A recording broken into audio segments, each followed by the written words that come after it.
Hello po, good morning po. Kain po tayo, samahan nyo kaming kumain ni Chris. Ulam namin, pritong bangos at adobong kangkong na may tofu. Oy, akin yung ulo. Ano yung ulo? Favorite ko yung ulo. Yan. Namiss ko tong adobong kangkong na with tofu. Ang sarap. Ay. Po. Yan. Grabe ang kamatis. 10 piso isa. Lalo na ang siling labuyo. 5 piso. Isang piraso, 5 piso. Sa palengke pa yun, ha? Yan. Mahal ngayon talaga lahat. Grabe. Wala akong masabi.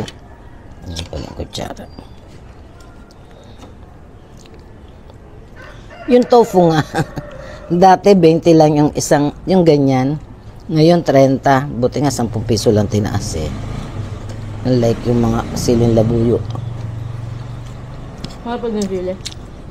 Yung panigang. Hindi. Yung sili, 5 piso isa. Labuyo. Pero yung panigang medyo nagmura na.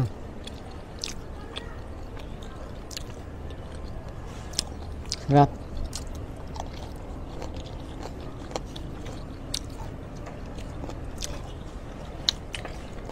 Respect.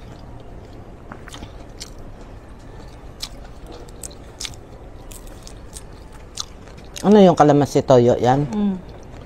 Ako maanghang. Suka na binabarang ko ng silang labuyo na binabarang ko ng suka.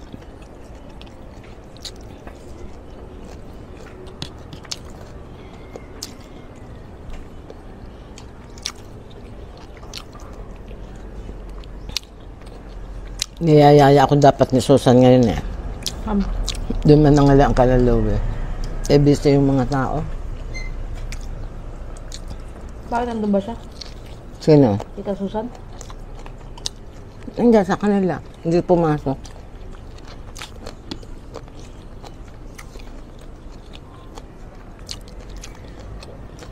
Doon nga ako pinapakain kahapon eh, nakakain na ako.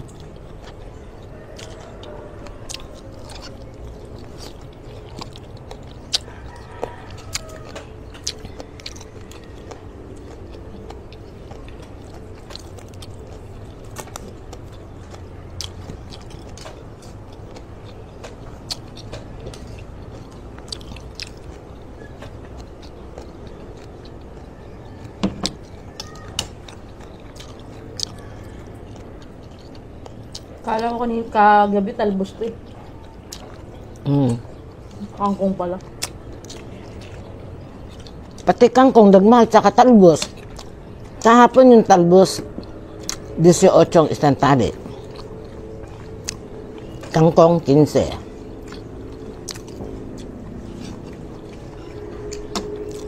Ba't kaya? Ano sa panahon? Sisira yung tanim. Tao sila sa puhunan kaya kailangan bahala. Buti pang nanalbos na lang ako kay Susan kahapon eh.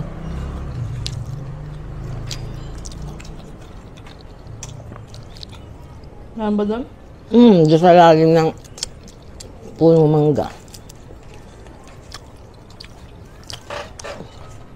Tanim yung ng binan ni Olive. Ang lakas magtalbos. Mayat maya nagpapatalbos si Susan eh. Ang ganda yung lupa.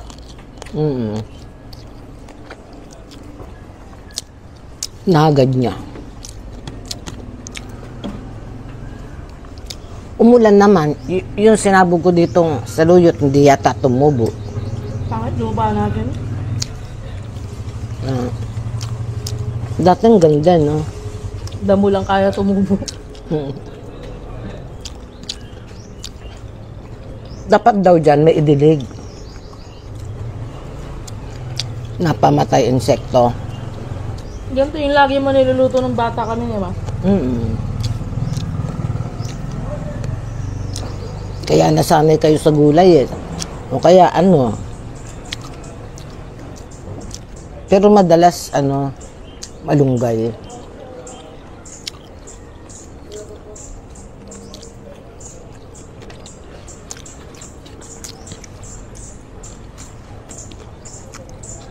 Naalala ko,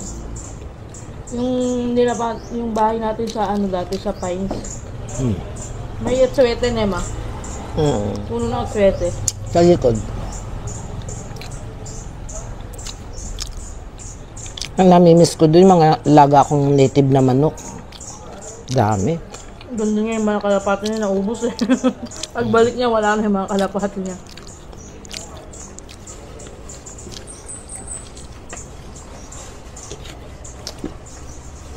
Tapos hinihingi lang ng mga kapitbahay. Kung malapit lang tayo dito sa Bataan, ano, dapat yun, lagi silang may manok. Native.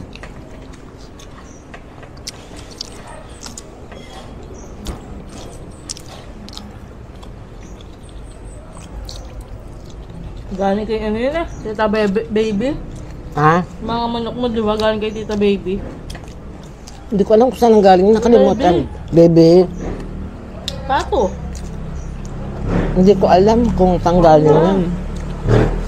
Sabi ni Big na manok. Napadami ko na eh. May iba man lahi pa yung ano, malaking lahi na native. Anong tawag dun? Kasi dun sa tinitira nila, ang daming manok lagi, di ba? May mga panangabong pa nga.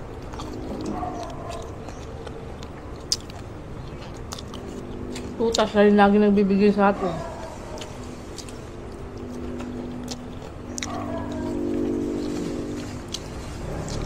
Bibigyan ako ng tuta ni ano, ni Wilfredo.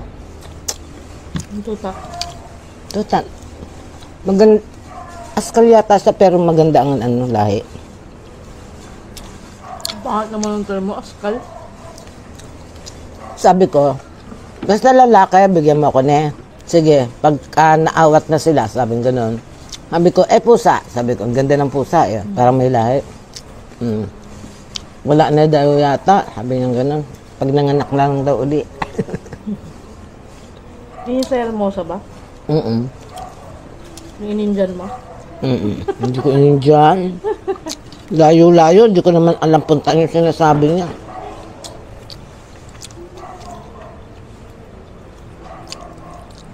Mahambon na naman, oh. Na, paano kaya sila doon? Ay, umiikot na yun.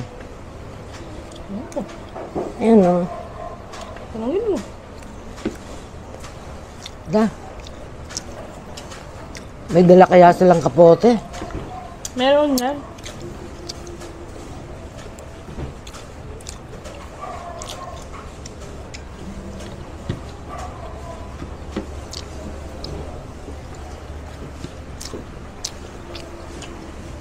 Pinilito kong paba yung tokwa.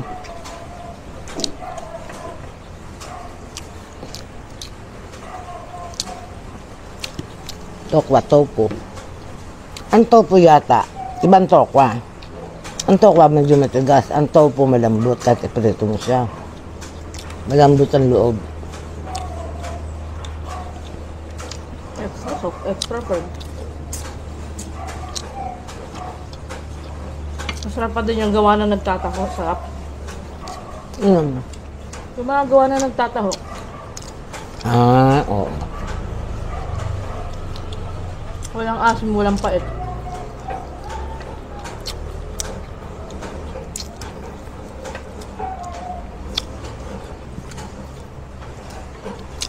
Di tayo dinala ni Don ng ano, kalendaryong malaki. Baka wala ngayon.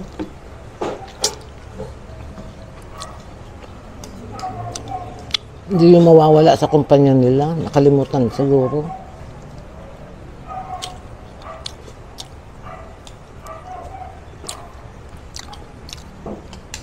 Dami mo yata ang nagitokwan eh. Dami yata ang tokwa. Dalawa lang.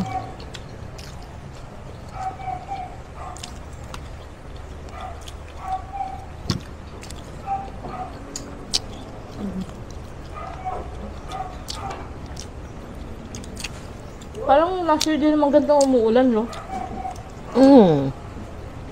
Maulan ngayon. Dati November 1 lang umuulan eh. Hindi, sabi ni Diling, naulan daw ng Pasko nung nakaraan. Hanggang bagong taon nga daw eh. Hindi ko matandaan naman.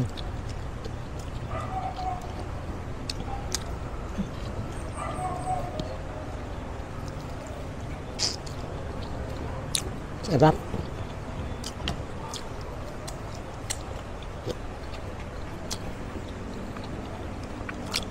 Pagbira kang mag-ulam ng pritong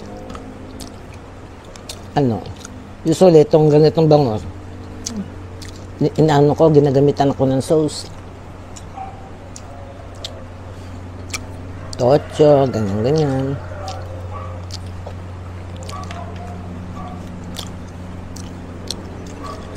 Masarap din pa minsan-minsan yung plain na prito. So, malaking tilapia. Meron dyan. Yung 1 kilo, isang tilapia. Meron ko yan. 2 tilapia, pwede pa, pero 1 kilo. Ano yun? Lapo-lapo? Yung binibili ko dati eh. Hindi Umaano ng 600 grams eh.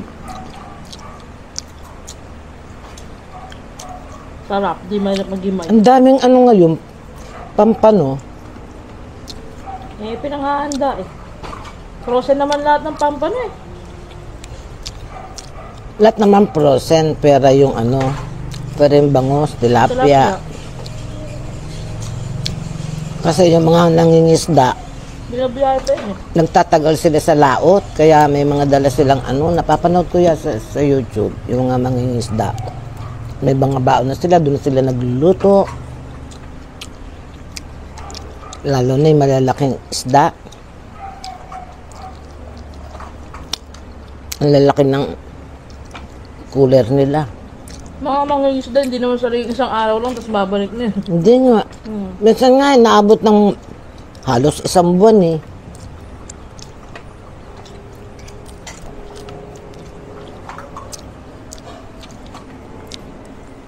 Yung mga ordinaryo mga ngisda, naabot ng hanggang kinabukasan. Yung bangka de motor lang, gamit nila.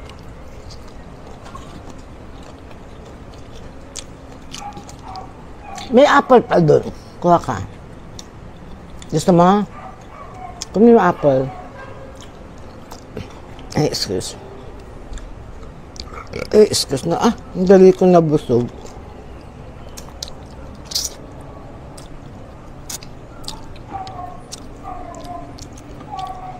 Ang sarap ng ulo.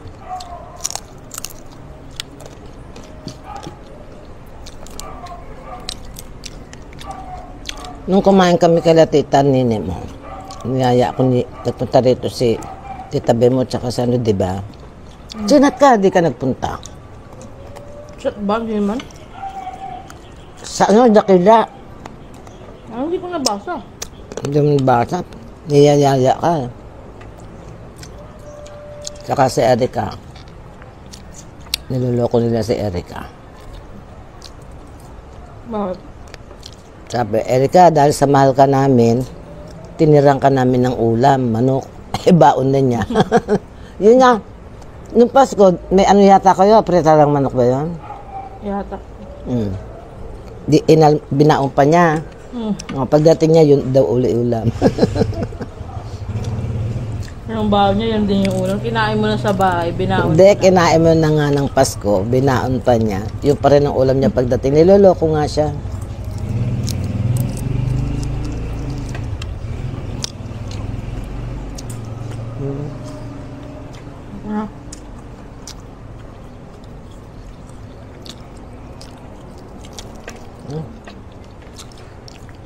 Ubusin mo yan, papakin mo. Ayoko na. Gusto ko itong May buto-buto doon, labas mo, ilaga mo. Ikaw magluto. Gagawin ako ma. Ulam nila.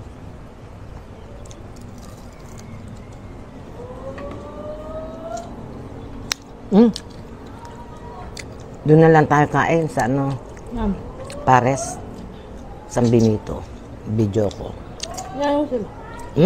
Ayayin mo. Ngayon ko. Tapos bukas, yayain natin sila doon kay Kuya Boy. Birthday niya, di sagot niya.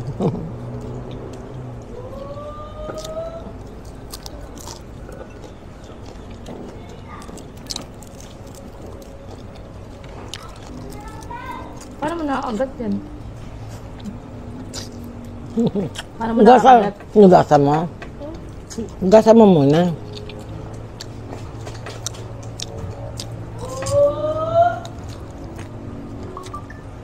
Ano yung tawa? Ang sarap. Yung pakonti-konting kong kuha, napaparami ako ng kain.